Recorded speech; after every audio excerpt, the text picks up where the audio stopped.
Hey guys, welcome back to the Pulling Girls podcast. Today on episode 78, we are talking about unicorns and rainbows and happiness. I mean, that's pretty much what most prenatal classes say about after you have your baby, but it's not. Let's untangle it.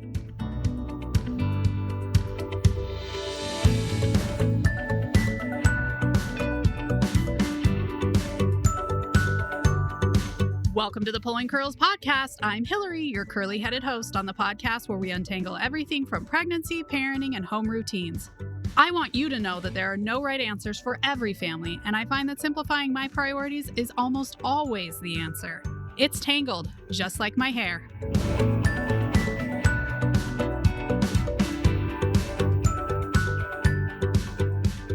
Okay, guys, while you're here, could you just make sure that you subscribe? A lot of people listen to this while they are on my website when they could really subscribe in their favorite podcast player and get every episode and not miss a beat.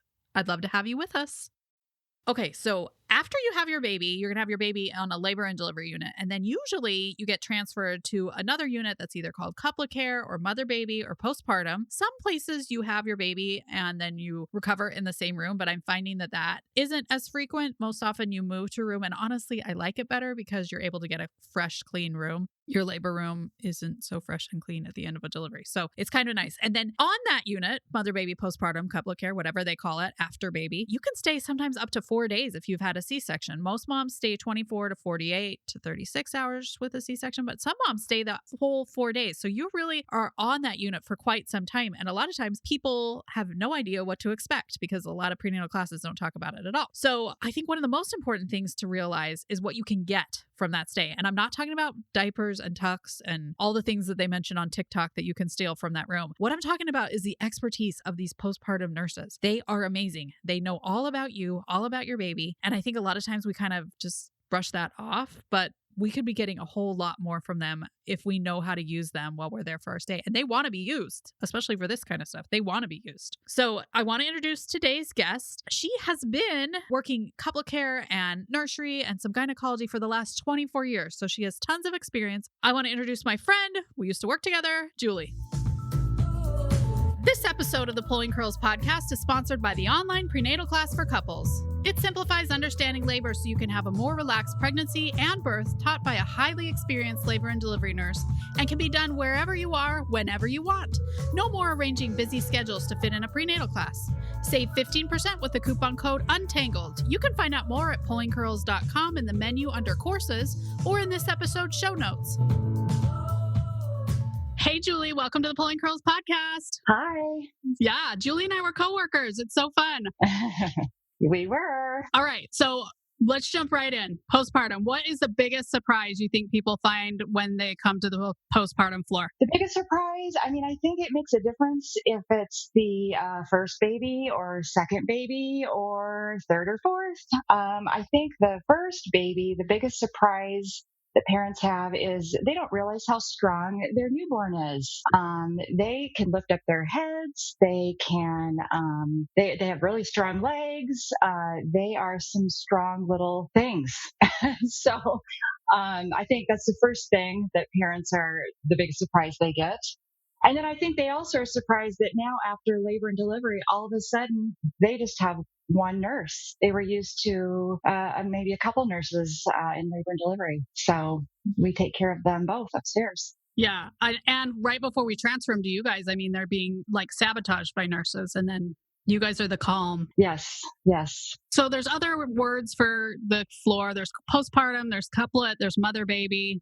Is there any other words hospitals use? Wow. I think that covers it. Yeah. Because everywhere I've worked, it's had a new name. Yeah, I think those are the three main ones. Yeah. So I think when it's the second baby or the third baby, a lot of parents or moms, their biggest surprise is how much more cramping they have. I think a lot of moms are afraid to ask for pain medicine because they feel like, gosh, it wasn't like this the last time, but I'm in a lot of pain. And sometimes it gets to the point where they need to have stronger pain medications, and that's okay. So it's a muscle. It has to work harder each time they have a baby. And I think that's a big surprise for a lot of moms. Yes. Yeah. There were times that I was like, okay, I'll take the epidural now.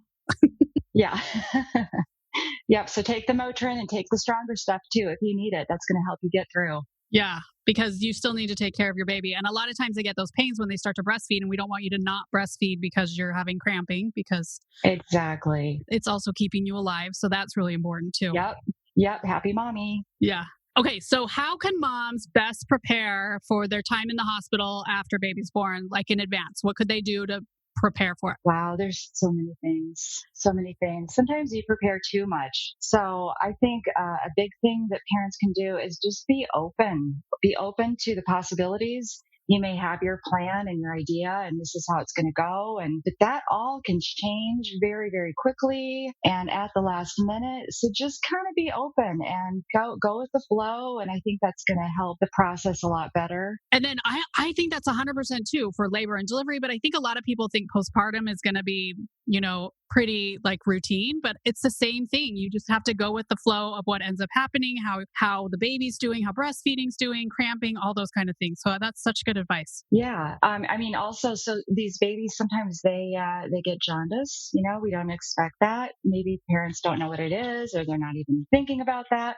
Sometimes those kiddos need a little extra fluids. So then we start to have the formula conversation, which is not a bad thing. They need that. They need extra fluids sometimes. So just to be open to that, it's not going to necessarily change their life going home, but in that little short interim, sometimes they need a little extra. So that's okay. Yeah. It's just like having a new car sometimes. You just want everything to be perfect. Uh-huh. It's not going to stay Yeah. perfect long, especially if you have kids. Oh, yeah. Okay, what about dads? What can dads do while mom's in the hospital, especially if they're with them, if they stay? Yeah, I think there's so much they can do. I think a lot of dads don't realize what they can do, or they don't know what to do. So I think they can, this may seem silly to you guys, but seriously, it's going to feel amazing to the moms. Like, mom, bring your best lotion, the good smelly stuff, the oils. Dads, you can sit there and be getting foot massages, leg massages, back rubs, even the hands. All that stuff feels amazing after mom has been through what she's been through, what her body's been through. She's tired. All that stuff can just feel really good, and then she smells good. I mean, you guys can hang out in the same bed together. Don't think you have to be separated in the chair or a bed that's across the room. Be comfortable. That's such a good idea, Julie, because especially mom's feet get so swollen in labor and delivery, and so that can feel really, really good. Mm-hmm. And the smell, and yeah, it's just something for dad to do. I mean, because I know I walk in the rooms all the time, and they're sitting there like they don't know what to do. I walk in the room, I've seen dads just jump up like at attention, like they feel like they have to be doing something or they're going to be shunned. I mean, no, just enjoy your baby, enjoy your wife or your girlfriend. But yeah, you can be massaging. You can be holding the baby. You can do skin to skin with baby. You can be doing all kinds of things to help mom relax. I think it helps mom too when she sees you bonding with the baby, holding baby, changing clothes. That makes her feel better too. So yeah. Yeah, because then she doesn't feel like the whole weight is going to be on her once. Mm-hmm. Yeah. I think a lot of dads feel really sheepish about skin to skin. Yeah. Yeah. Some do. Yeah. And I almost feel so awkward because they are feeling so awkward. Yeah. Tips I've seen is to wear like a button down shirt, so then you can just unbutton it. You don't have to like completely disrobe. Yep, good idea. But I think it's really such a good idea to use skin to skin, and don't feel like it's weird until you start to make it feel weird. Then it's not weird for me. Right. I mean, you're just holding your baby. That's all. Yeah. Really, that's it. You're just holding your baby. So, yeah. Yep. Good things. Good ideas. Yeah. And I think it's really important that dads feel involved. Pre-COVID, we would let them get snacks and all that kind of stuff, but now they are kind of shunned to the room. But anything you can do in the room, you can start the shower, for mom. You can get all the towels ready. Yeah. I mean, we'll just come in and drop off linens, but you guys can really do so much. Don't ever feel like you're useless, because I think a lot do. Oh yeah, there's so much. And even like our C-section gals, when we get them up, I'm always asking dads to go ahead and, get out the toothbrush and toothpaste for mom. Go find that robe if she packed it. And while we're getting up and preparing to go to the bathroom, you can be getting all that stuff out and make everything smoother. Yeah. Yeah. And it gets them in a zone where they're helping, because some of them I feel worry that they go home and then they're also sitting on the sideline at home when hopefully they've been helping all along, and then they go home and they're still helping, right? Yep. Yep. Okay, Julie, what do you think people should bring? A lot of people I see coming in with these giant luggage sets, and I think there are some things that are super, super important. What are they? Well, I think a lot of people, as far as breastfeeding, I'll ask parents if they have a breast pump at home. Yes, I do. They'll say, yes, I do have one at home for just in case. Guess what? Your just in cases right now.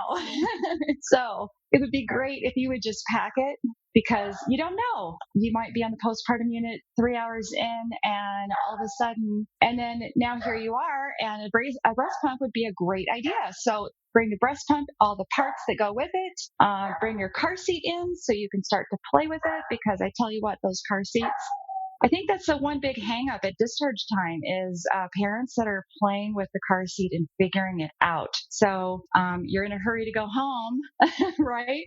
And now you've got all the paperwork done and you know everything about your baby and how to take care of yourself. And now there's the car seat. So now we spend another 30 minutes just, trying to figure out how does this thing work. So I would definitely bring that into the hospital and start playing with it, undo the straps and do the adjustments and put your baby in there when you're hanging out in the room and just be ready to go home. So, yeah, car seats are so confusing. It seems like it's not that hard.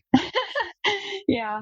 I've seen moms ask for earplugs. Also, dads that snore. Oh, interesting. So maybe bring some earplugs. We don't have those. I was going to say, do we stock those? We don't stock those. Yeah. Pack a bunch of snacks, because nowadays with COVID, you guys, you're prisoners to your room. So pack your favorite snacks, and then mommies for your the bathroom. Boy, our little packs, we get all variations of different pads from time to time, and I've seen many girls bring in the Depends or whatever brand that is. Those are amazing. I think those are wonderful. So pack your own underwear, your own pads, whatever you're going to feel comfortable in, and then lastly.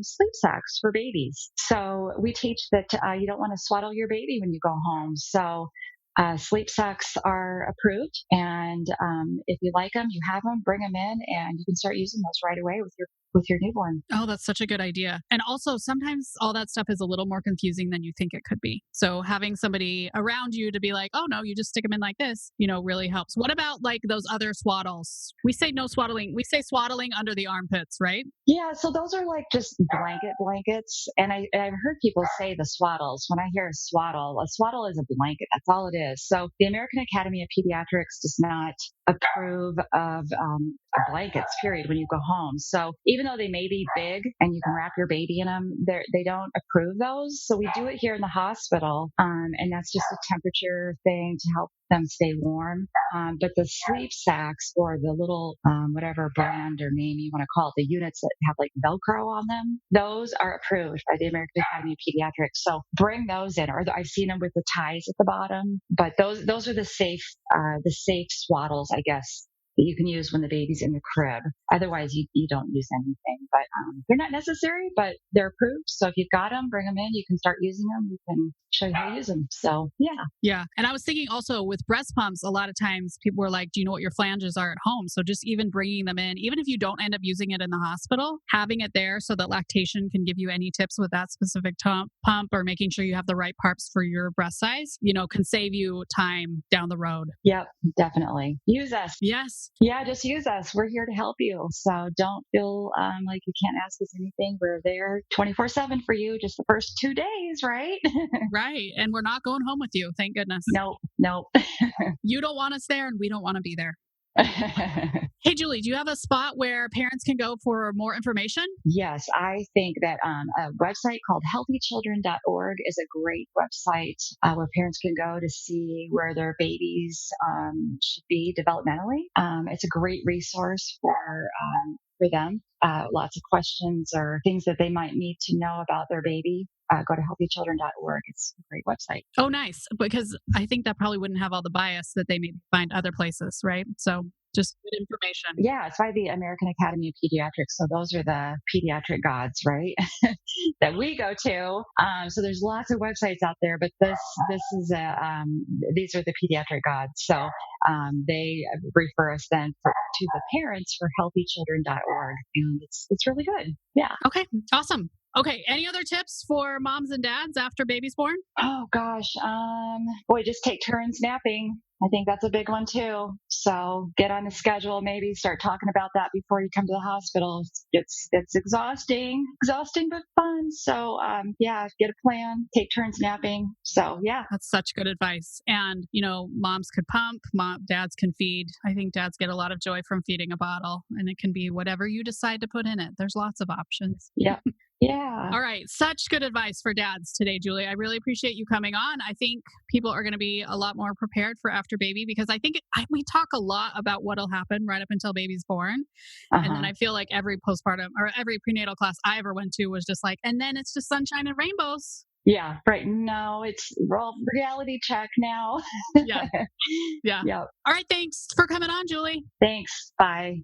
Okay, I love this episode, and I just want you guys to know that it really is something that you can prepare for. And I do have a whole chapter on what to expect on your postpartum stay in my class. And surprisingly to me, because I kind of thought, I don't know if people will be that interested or it will be that helpful, but people who have had the class and then are giving a review for my class, they say that that was so helpful because they knew what to expect their duration of the hospital stay from when they get admitted until then they leave. And of course, we have a chapter even after this about what to expect when you go home. So I know when I had my baby, again, unicorns and rainbows, everything's going to be great. You'll have your baby and then it'll just be even better. And sometimes it's not. Sometimes there's complications. There's things that you might want to expect. So I was so glad that Julie came on to tell us kind of how to prepare for that second part of your hospital stay. And remember to use those nurses, guys. Don't think that they're just there to check you out. Ask the questions. Write them on your whiteboard so you're not bugging them all the time, but ask the questions. They want to answer. Really, that's like postpartum nurses' favorite thing is to answer questions and educate people. That's why they do that job. So ask them questions. Thanks so much for joining us today. I hope we helped smooth out a few of the snarls in your life. We drop an episode every Monday, and we always appreciate it when you guys share and review. Until next time, we hope you have a tangle-free day.